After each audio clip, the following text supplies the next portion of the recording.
Welcome to the Africa2100 Podcast, where we demystify entrepreneurship. I am your host, Chudi Obiaya. This season, we are following the journey of those who were in the diaspora, but since returned to the continent and are building impactful ventures. In today's episode, we go behind the scenes of what it takes to start up multiple tech ventures. Our guest for today is Eston Kimani. Welcome, Eston. Thank you so much. I'm glad to be here. Well, we're excited to have you. Been looking forward to having this conversation. So thank you for joining us again. So Eston, to get us going, how would you describe yourself to those of us who do not know you, and what drives the work that you do? Right. Yeah. So my name is Eston Kimani, and I was born in Kenya. So I consider myself an African at the core of it, and I'm blessed to be, born in this continent and be part of its culture. And yeah, so I think that's primarily like a big lens from which I look or I view the world from is my background. And I, as someone who's very proud and, really believes in, their continent, I'm very much committed and interested to see us doing better and get, improving and moving ahead. So that's why I'm an entrepreneur. I love building new things that don't exist, creating new opportunities, solving problems, and just creating new possibilities, and especially in Africa. So I think that's a short summary, but it ties down to kind of who I am and what I do. And I'm also a family man. I do have 3 girls and 1 boy, and my wife Mia. And family is really important to me. So I think that's it in a nutshell. Thanks, Eston. Where do you think that love for creating things comes from? Yeah, that's a great question. I think it's really an escape. I think building new things is escaping from limitations, and that basically is very empowering. So let's say you're facing a certain problem or issue, and you're trying to figure out how to do it. And when you finally get it done, you feel like a huge sense of accomplishment. So I think I love grappling with problems, and I get like a really big high when I solve those problems, and a lot of satisfaction. So I guess my brain enjoys just toying around with a problem and just holding it there for a long time and trying to figure it out. Yeah.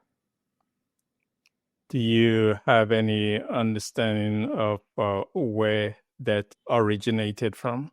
When you talk about you love solving problems, because I found that to be the exception, especially within our culture. We see a problem as somebody else's to solve. Where does that passion for problem solving come from? Yeah, it's probably something I should have thought some more about, but I've always loved math, and maybe math involves, problem solving. So I do think that maybe that's just how I am naturally wired. I enjoy kind of, I'm curious. I want to figure out things. So it's, it's hard to say like where exactly it comes from, to be honest, because I've also been someone who enjoys playing lots of board games like chess and checkers since I was a kid. So I guess it's just a part of having a curious mind and enjoying doing those kinds of things. What are some of your earliest memories from your childhood growing up in Kenya? So one of my most important memories as a kid is being in my grandfather's compound. So my grandfather had four wives, and so he had like four different houses in the same compound. And sometimes he would just sit outside and just look at his grandchildren and call us, give us money, and just sit there. And the fact that I think he was one of those people who started got into entrepreneurship in Kenya very early on, and he was able to build something, a business that's quite significant, together with a number of his friends, and they worked collaboratively together. So I think he was one of those, models of cooperation that are, probably from like starting from the 50s, and that's still actually alive to today. And, the businesses they build are still running. And so I think I love the fact that he was like this powerful man whose people used to come to see. And so I think, and it gave me a sense of, capability, and a sense of pride in like who you are, and the fact that you can create abundance, right? By being wise and making good decisions and working well with others, right? So I think that's one of my earliest memories. Um, and the next one I think is there's once where we decided to build like a toy aeroplane, and we cut out some plastic, found some motors, and put on some wings. And I think when my dad came home that day and saw what I'd built, he said, "Wow, this is really interesting. You could become an aeronautical engineer." And then I said, "So where would I learn to do that?" And he said, "There's a place called MIT." And funny enough, I was only 8 years old, and I will not believe that many years later I would actually end up going to MIT. So that was quite an interesting occurrence. Oh, wow. It's interesting to hear both the influence of your grandfather and your father. Uh, Tell us about that journey to MIT. Right. So in Kenya, typically you study for primary school. Everybody does the same exam, right? It probably is similar in a lot of countries in Africa, and you all compete for a sport to go to high school, right? So I did that, and I got into one of the top high schools in Kenya called Starehe Boys Center. And so when I was starting to kind of complete high school, I was kind of with the same mindset, and I was wondering like, where am I gonna go after this? And there was a part of me that was saying, hey, you should try and get into the best universities. Kind of the same way, you've kind of, tried to, got into like a, really good high school. So I got curious about going to the US at that point, and I went to the school library and found a book about US universities, and that's where I learned about MIT. And I said, I want to apply to MIT. I think so. I feel like around the time I left to go to the US in Kenya, the economic opportunities were very poor. We still were in the last years of the Moi administration, and everyone was looking for a way out, actually. So people were leaving the country with the idea of never coming back, right? Because it was almost like you're escaping from this place. So that's kind of the attitude I left with. And there were a lot of broken things, a lot of things which didn't work in the country.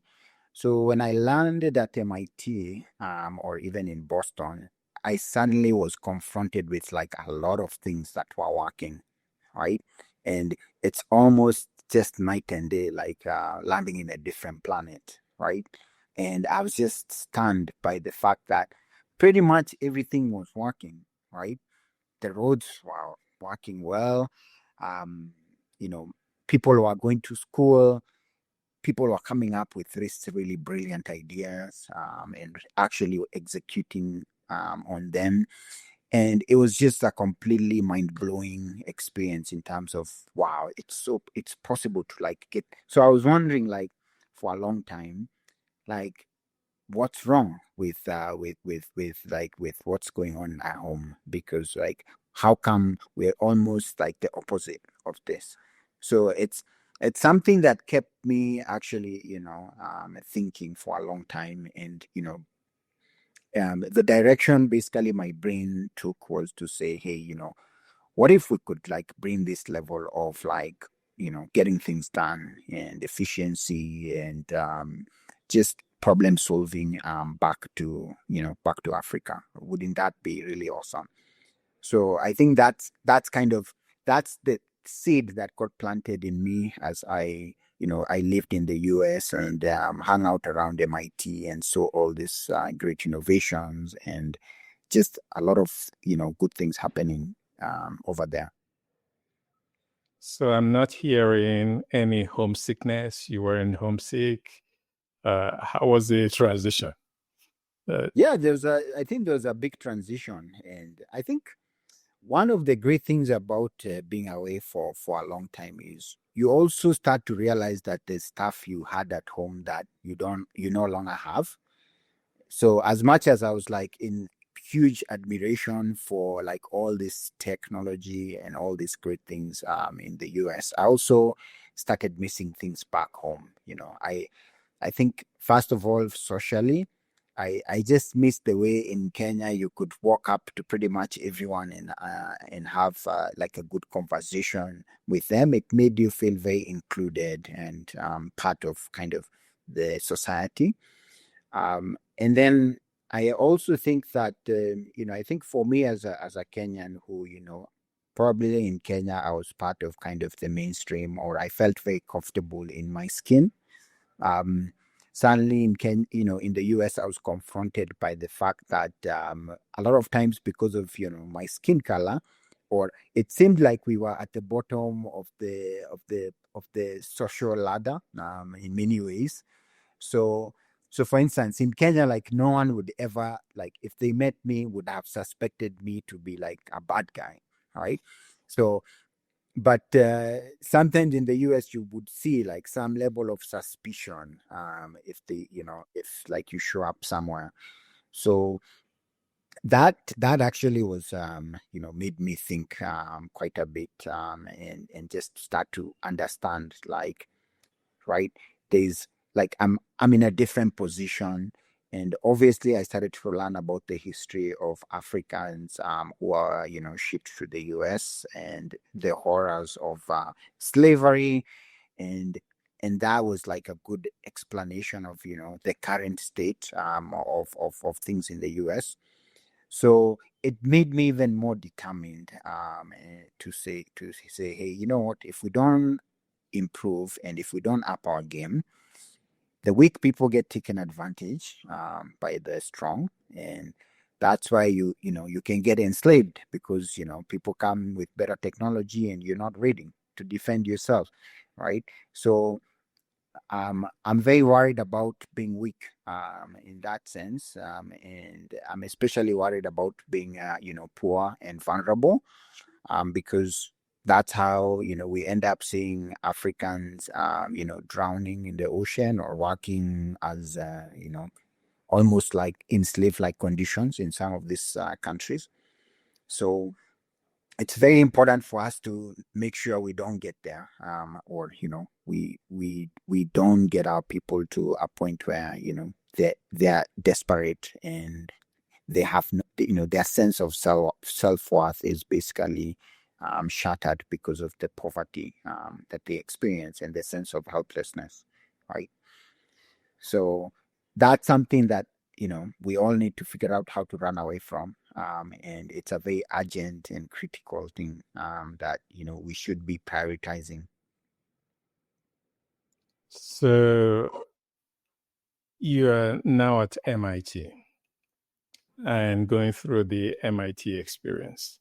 How did the experience equip you towards this mission, which you had subconsciously started to push towards of avoiding situations where you could be the weak or be vulnerable and Right. be equipped to help advance Africa or move us towards a much better position than when you left the continent. Right. So, I think I love the MIT ethos of, basically, the MIT motto is mind and hand, right? And at MIT, problem solving is at the core of the institution. So, in fact, homework at MIT is not called homework, it's called problem set. So, you get problem sets from your professor every now and then, and it's up to you to go and solve the problem sets, right? So the whole idea of problem solving then is like a huge is a huge part of the culture. And and you know so there's like entrepreneurship competitions would be there, and people would go up in front there and say, hey, the problem we're solving is for this industry, this is not possible, our new technology makes this possible.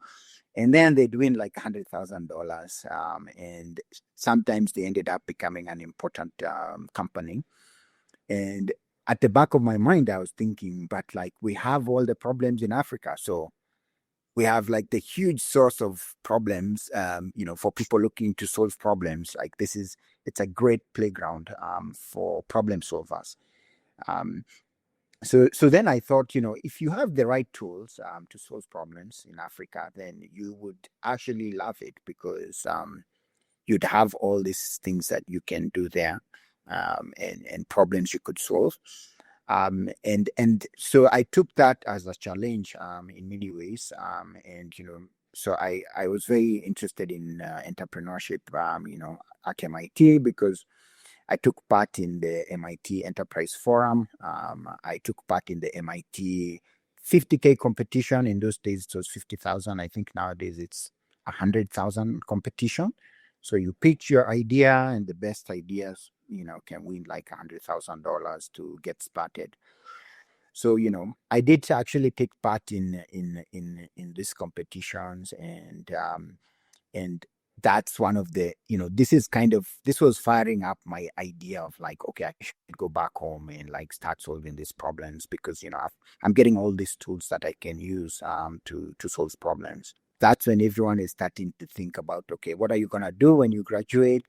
People have like interviews with like all these companies. Goldman Sachs comes to campus. Some people get flown to New York, right? So everyone is kind of in this mode where you're figuring out what to do. And there I was, and I was starting to wonder, like, okay, what should I do next, right? And I think I spent a lot of time thinking about it and introspecting. And I think, I made a decision, and I said, okay, let me think about my life as a whole, because, this is going to be an important decision for my life. And I said, I want to make this decision in a way that I minimize the regrets I'll have, on my deathbed. So I said, um, what would, what's your plan? And I said, I want to spend my life in Africa, and I want to solve problems in Africa and do all these great things. And so I thought about, okay, given that that's what you would care really about in your life, what do you think about, this decision? Should you stay here in the US or go back? And I was like, I should come back. Like, I would be proud of myself looking back to have um, come back home. And I thought about it in a 50-year span, and I said, the first 10 years I probably will likely struggle and suffer, right? And then the other, years after that, I think I'll have caught up, and life will be good. So I think one thing about, maybe I should mention, when you go to MIT at some point, you really know that you'll never have to worry about like your basic needs ever again. So that gives you a sense of comfort, in terms of like, okay, even if I go back home, I can't starve, right? Worst case.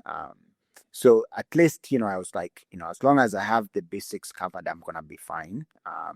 But I want to immerse myself in this place so that I learn how to solve the problems of this place, because that's what I really care about. And that's exactly what I did. So I decided, I'm gonna go back when I graduate. And I'm probably gonna feel like a failure for a while because of doing it, but I have a long-term plan, and I'm sticking to it. Right. When you say you're going to feel like a failure for a while, could you give us a little more Yeah. details? So I think the reason you're gonna feel like a failure is because you're gonna come back and have to start from scratch, right? You're not gonna be able to come back home in December and say, "Hey, I work in Wall Street. We just got a $50,000 bonus," right? And so your contemporaries, or like the people you went to school with, are gonna be coming home like that. So and that's actually what happened. Like, when they came to Nairobi, they had like all this money, right? And for me at that point, I was just like, I'm here, I'm figuring things out. I want to build stuff. So, I expected that kind of like slow start. And I just like, I was willing to do it, especially because I was like, I'm young, I don't have any kids. Doesn't really matter. So let me just do it. And I don't mind looking like I'm not doing well for a while. So, I think that's just the approach that you take, because there will be like if you see those guys and you see yourself at that point, you'll start to question your decisions at some point. And if you have a good grounding and just say, hey, it's okay, you guys can be there. I'm my own boss. Maybe if you guys spend all your money by the end of the month, we are still at the same point, because you had like, I make like almost no money, but I end up there, and you might make more money but spend a lot of that money, and we're in the same place. But anyway, um yeah, I just wanted to the adventure part of it was a lot more, and the challenge part of it was a lot more intriguing. It's like you can start from the bottom of the race and now try to see if you'll catch up with the rest of the guys. So now you're back in Kenya. What was the plan? Right. Yeah, so my plan was like, I need to start a business as soon as possible, right? But because I didn't have any money, I said, let me find a part-time job, or a job at least to get into Kenya. So I ended up getting a consulting job at the World Bank. And basically I had that job for 6 months. For the first 6 months I was in Kenya. And what I did basically was just save almost all the money I got. I think by month 2, I had started, registered my company, found a tiny desk for someone to just sit there and be like the company secretary. I do my work, from morning to evening, and I go home at night. And from like maybe 9 p.m. to like 2 a.m., I was working on my new business. And that was rinse and repeat until kind of the end of the 6 months, where basically what I was doing at night was like looking for jobs I could do as a business. And I camped on the UN website where they list all their tenders, and I was looking for like, okay, which tender could I do, and I would apply, to those opportunities, and I would apply as if I was like I was using the standards of like a Fortune 500 firm. Like my thinking was, when my application lands on that table, it needs to look as if it came from like a Fortune 500 business. Because I was like, it's just paper. I'm sure I can make it work. So got like really good logos, really good fonts. Everything is super well structured, buy the nicest envelopes and everything. So I always was like, it's going to stand out from the packaging to when you open it, you're reading it, you're going to see like there's color, there's just, I've gone over and above what you'd have expected a tender person to do. And that's going to communicate something about us as a company and our ambition is like, we're going to give you like a level of service that is better than you expect. And I think that's actually how we ended up winning like our first project with UNICEF, is that. So because we had no experience, no background, nothing, but I think they were willing to give us a chance. And obviously it also didn't hurt that I could say they have an MIT degree, and also so that kind of helps to build some confidence in it. Yeah, and so by the end of the 6 month, I had like my first project with UNICEF, because I was like, okay, these guys are safe. They are not, no one is gonna ask me for corruption money, like, because I was trying to do everything clean, right? Yeah, and so I got my first project, and it was a data project, and I was able to hire like 10 university students as part-time workers, and we did a data digitization job for them. And we just went over and above, like, what they expected. We cleaned up the data 2 times just to make sure it was very nice. And so when we delivered the work to them, they just came back and said, we love your job, how you did this. We've got like a much bigger job coming up, and you're gonna need like more than double these people you have here. And so one day they called me there and took me there, and it was just like a whole room full of papers, and they were like, can you digitize this for us? And that's how I found, basically, like, about by the end of the first year, I had like 40 students, or 40 people working in a room in Nairobi, and fulfilling this work for UNICEF. And I made money. Like, I think I made like $30,000 from that project. And so I was very, up in the clouds, and I was like, okay, I thought this is gonna take 10 years, but in 3 months, it just took a year, right? So I was lucky to to actually have some early success, just doing that. Yeah, but that's basically how I got started. If you have a business idea but feel overwhelmed or unsure where to begin, you are not alone. Arise, powered by D2V, helps aspiring entrepreneurs, especially those starting from scratch, move from idea to action through a clear step-by-step path to building a real business with practical guidance and mentor support along the way. If you're tired of guessing and ready for structure, clarity, and momentum, explore the Arise mobile app. You can find Africa2100 Arise on the Google Play Store today and take your next step with confidence.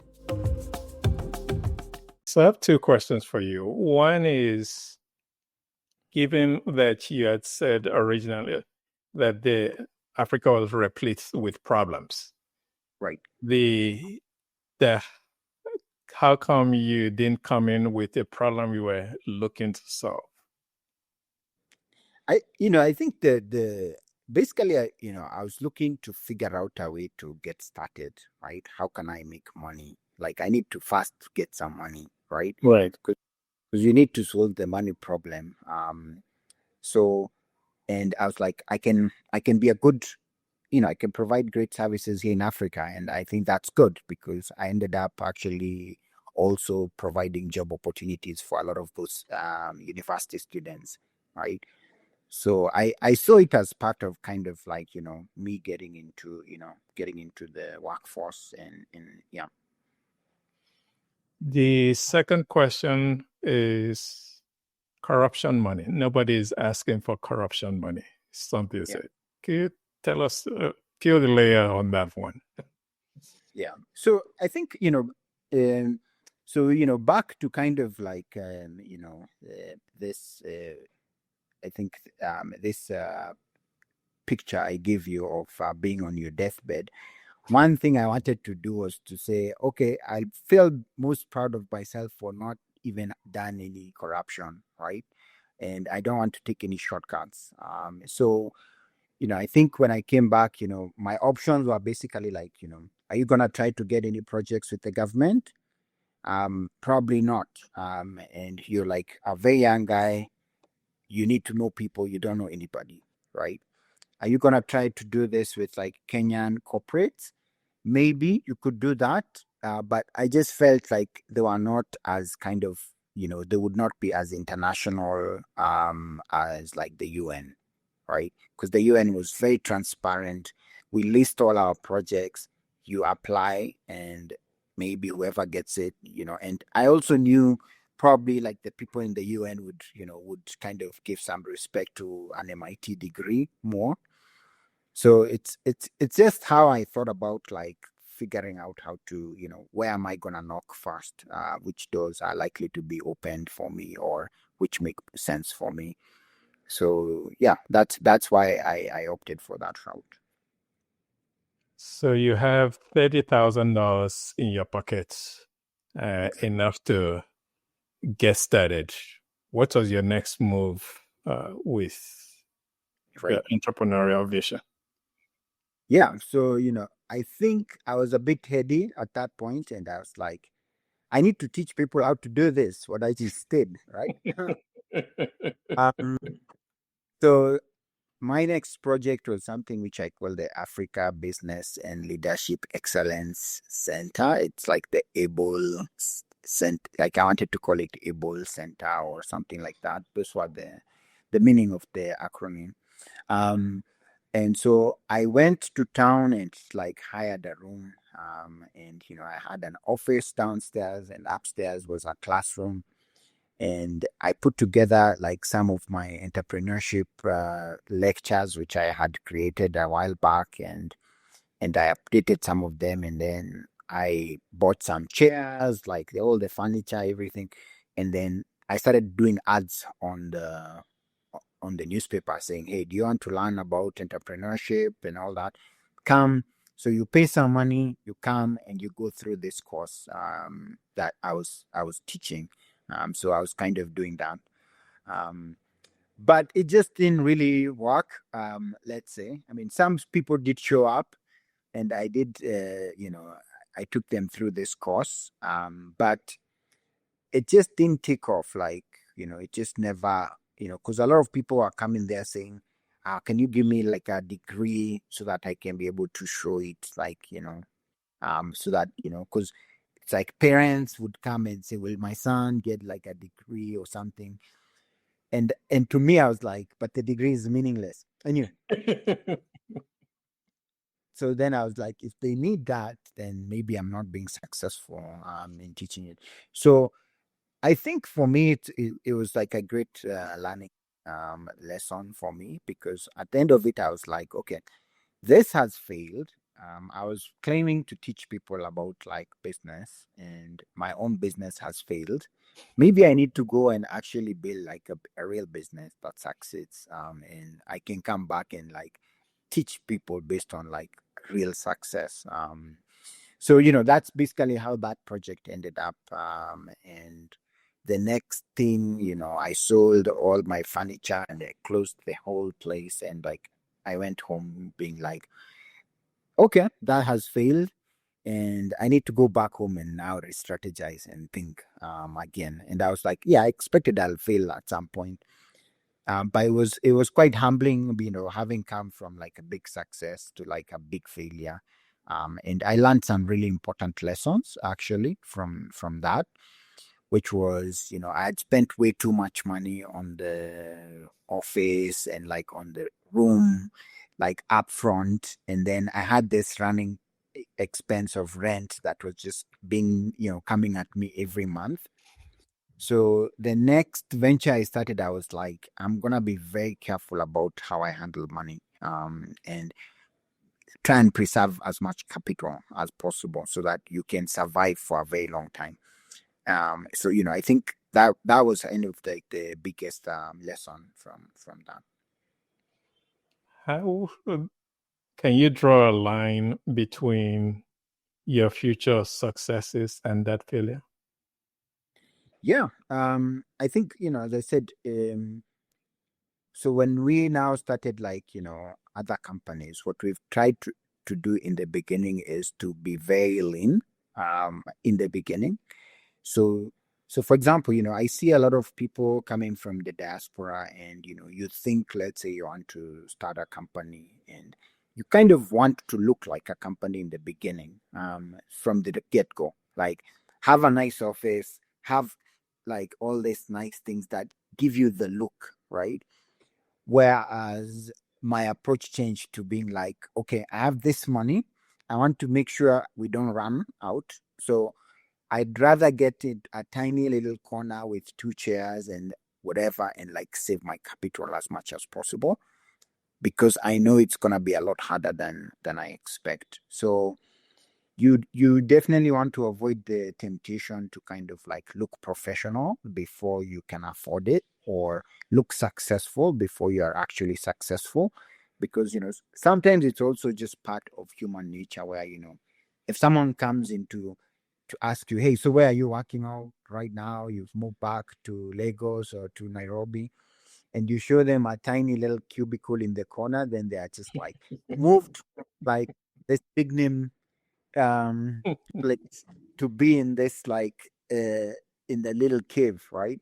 So it might tempt you to kind of like spend more money on like how improve the look, but um over time you learn that that's very risky, in terms of you've got like you've saved your money, and you want to preserve your money as much as possible, so that you don't run out of runway.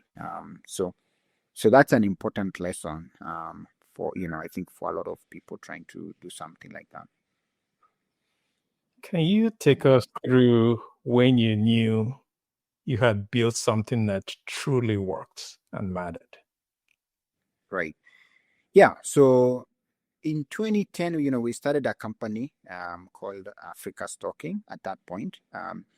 And actually, the reason we called it Africa Stocking was we wanted to build a tech company that was respectable for Africa. And we wanted people, when they saw a company, to be like, okay, Africa is talking. Like, we have, we at least have something, right? Because, we are like, okay, China has Alibaba, like all these guys. India has this guys. Like, how about us? Like, we need, right? And we were thinking about like, can we have something like that? So, and we did actually try quite a number of different things and fail at those things, because, the idea we started out with was, can we build a marketplace for Africa that was similar to Alibaba? But we quickly learned, okay, you know what? Alibaba is helping Chinese producers sell to the world. If we're helping African producers, what are Africans selling or producing, right? And we kind of got stuck there, because we were like, okay, we're mostly producing like, vegetables and like all this kind of like, agricultural stuff, minerals. And and they came with a lot of restrictions about like importing, exporting, and all that. So it just felt like it wasn't gonna work. So we gave up on it. And we tried like a Groupon type entity, where we'd go to restaurants and ask them, do you want to create deals and sell at 40% and less? And we also just felt friction, like it wasn't working, right? Like the sales were not happening. We had to push so hard. It was like so difficult. And then when we switched over like our business to like communications, or to SMS, like the same week we had built like our very first product, someone came to the office, saw the product, and wrote us a check. And it just felt easy, right? And it was just like the level of friction just dropped away. So I think that's when you start to feel like, okay, you know what? I've got something that has wings, and this plane can actually fly. And so then we basically doubled down on that, and like went really deep into communications. And we got very lucky when we built this API platform for developers after we did a tech accelerator. And we had an advisor there saying, yeah, it's great that you guys are building these SMS products, but can you share what you have with others, so that other developers like you who want to build this don't have to struggle to get the connections that you guys have struggled to get, so that you open it up, right? And it felt like a very counterintuitive idea, because we'd struggled so hard to get this, and our instinct was like, we should hold what we have and keep it for ourselves. And but the idea here was like, hey, open it up, let other people use this, and you just charge them for access. And so, when we turned around and actually started doing that, that's when we started seeing just like explosive growth. And that just took off. So I think that was like a big lesson for us, where sometimes your growth, or the way you're gonna succeed, is by empowering other people. And I think there's lots of opportunities for those kinds of things in Africa still, because a lot of times I think the reason some of these opportunities are hidden is that many people in Africa, you grow up with a scarcity mentality that tells you, if you struggle to find something and you finally get it, hold it and protect it and keep it. And if everybody comes to try to use it, charge them an arm and a leg for it, right? And therefore, you basically end up with like this small outpost of someone who has like, something like a license or something like that, that's expensive to get, and you have many hurdles. So you'll see, no, it's so hard to work with the big banks or to work with the insurance companies, because they're like, if you don't want to work with us, go get your own license, or go get, right? But what that does is that, it tends to stifle a lot of innovation, and it blocks access, and it temporarily makes the market look a lot smaller than it actually is. So, those are some of the hidden sources of opportunity for you, is to go there and actually share and empower other people. So here you, as you mentioned, were counterintuitive.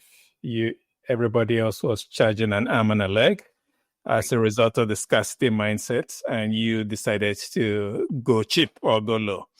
And within your first year, you were getting revenues of over $1 million. So here you were back at the mountaintop. Right. With that success, how did it change or inform your belief system about what's possible on the continent? Yeah, I mean, it did definitely make it look, make me feel like, you know what, there's definitely like a huge amount of opportunity in this continent. It's hidden in some ways, but it's there. It's right there. And you just need to go and get it. So, I think it was very empowering and reaffirming, because now at some point, all of a sudden, when my friends came back from New York in December, we were now kind of on the same terms, right? But I was a bit lucky that now I'm at home, right? So, it's like, and we creating job opportunities. We ended up having like, the company kept growing. We ended up having like close to 100 employees, and we across so many different countries in Africa. And it just was very kind of affirming of the choice to head back home. And I think that's what success will do, is like, when you finally get there, and you start to see that what you saw in the beginning is actually, you've been lucky enough to make it happen. It's a very special feeling. Then you got restless again because you didn't feel like you were solving a problem. So you had to look for the next problem. Tell us about that journey towards finding the next problem and trying to solve it. Yeah. So, I think I started to get to a point where I felt like, we're not moving fast enough, or there's still so much to do on the continent. We should be doing a lot more.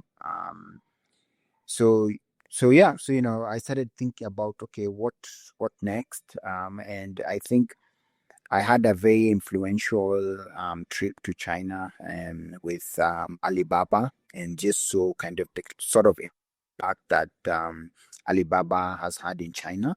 And it just challenged, it was so challenging, and to just say, like, what you've done is like nothing. Because, before that, I could probably have felt like, what, we've been very successful.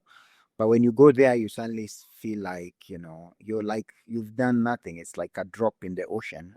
And so, I think that made me want to get back and, do more. And, so I started looking at, how can we help small shops across Africa? I think there's more than like, I think in Kenya, there's more than like 300,000 of those kind of shops. And we're trying to figure out, okay, how can we bring technology to these small shops? And that basically was like my next project, which, I worked on, and, we built basically like a tool to gather data, because, we'd identified that there is, part of the reason there was so much opacity in those small traders was like nobody knew what actually is going on. And so we needed to capture the data.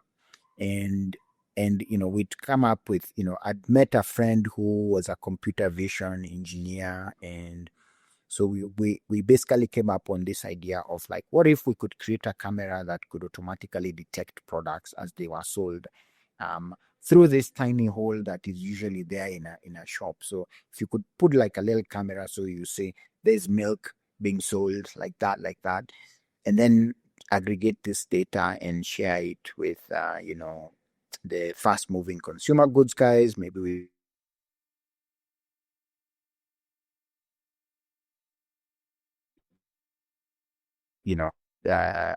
logistics system. So yeah, so to long and short, we built this product, and we started showcasing it. We raised like a couple $1 million for the startup, and at some point, we ended up meeting with Mastercard Labs, and they said, we love this project. We'd love to have it in our lab. And they ended up making an offer to acquire the business, and that's what we did. We basically sold the business, or we got acquired by Mastercard. When you think about impacts, what matters most to you? I think it's shifting mindsets and moving the needle. So people start to believe that something is possible that may not have been possible before. So I think that's really important. Is mindset shift is like the number one thing that needs to first happen.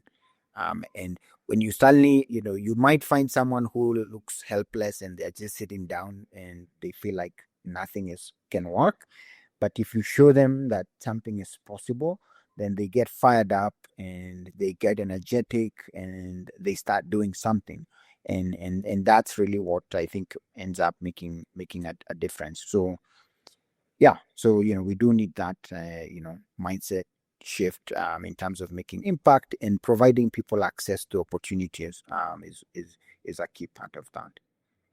And how have you, or are you doing that with all of the entrepreneurial work you're doing?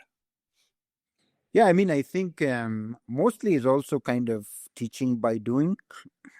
So now, I don't have to have a class and tell you that this is possible. You can see, okay, what you've built, we've built this and this.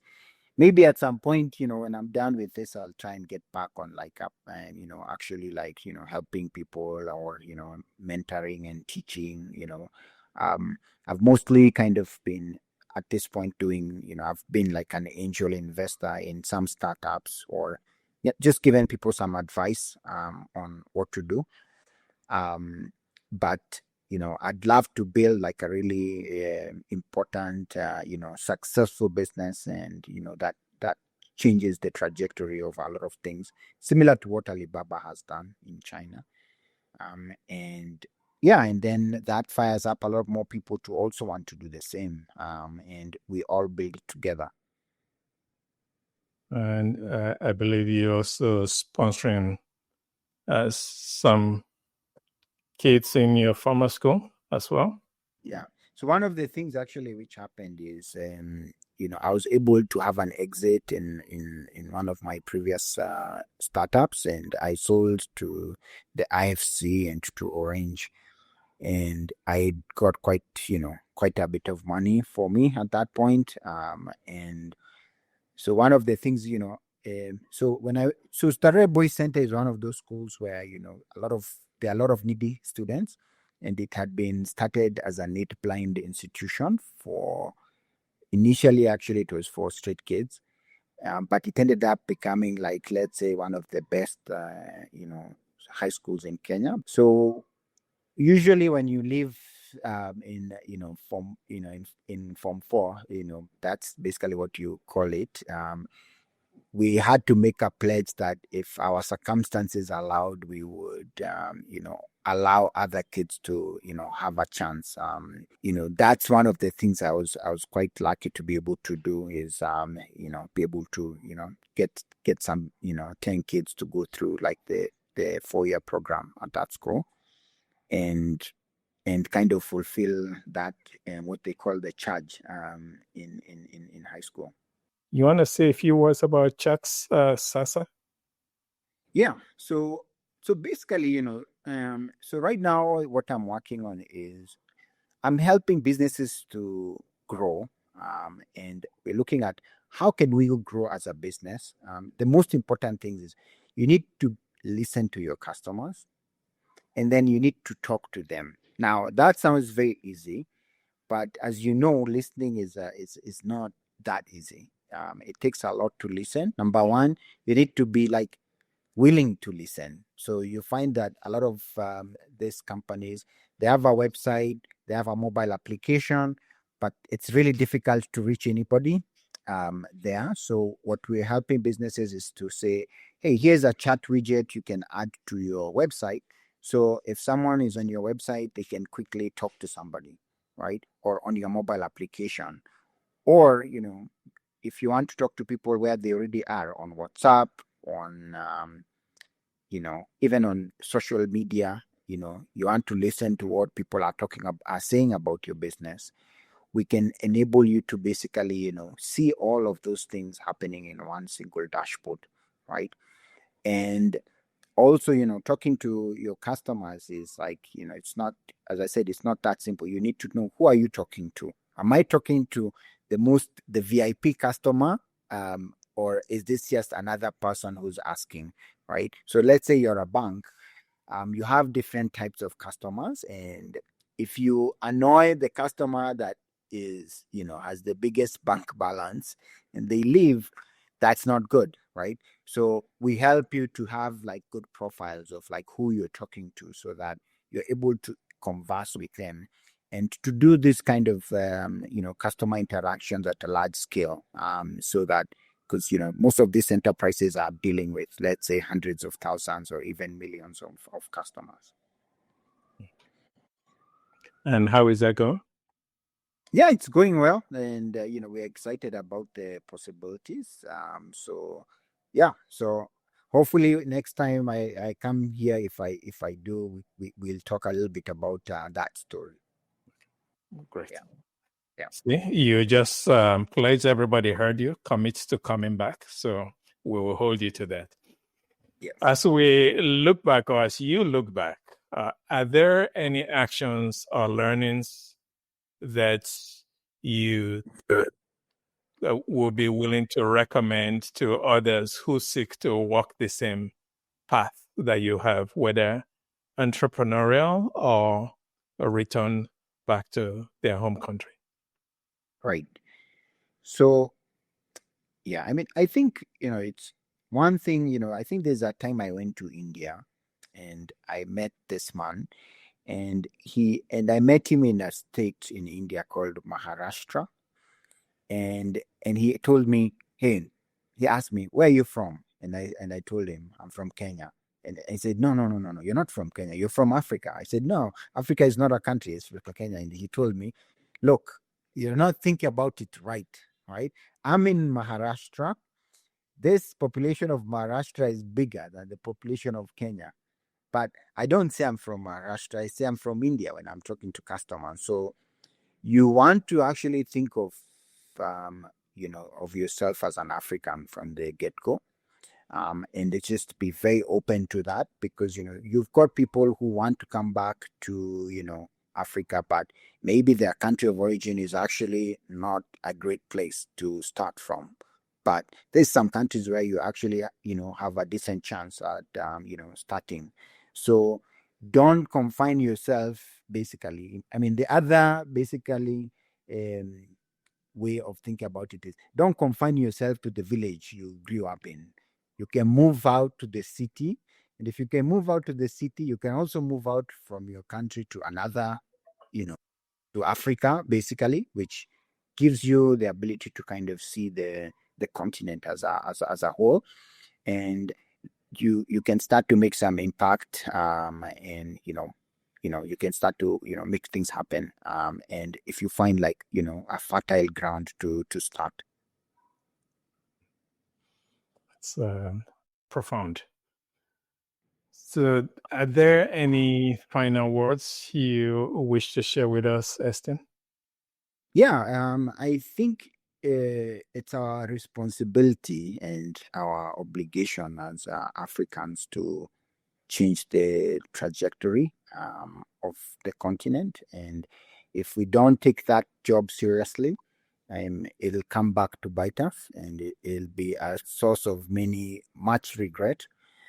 And like in the old days, when you were growing up in the village, there was like a group of warriors whose job was to defend the village from other attacks from outside, right? And people are willing to sacrifice their lives to defend their village. So in the same way, we need to be willing to make some sacrifices to make sure we're not left being very weak and vulnerable. And we need to get our act together, and just build a better future for this continent. Thank you, Eston.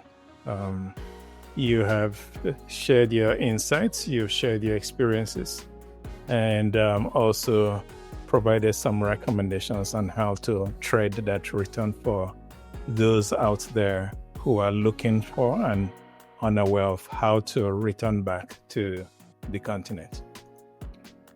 This is the Africa2100 Podcast, and I'm your host, Chudi Obiaya. Thanks for listening in, and please don't forget to hit that subscribe button so you don't miss the next episode.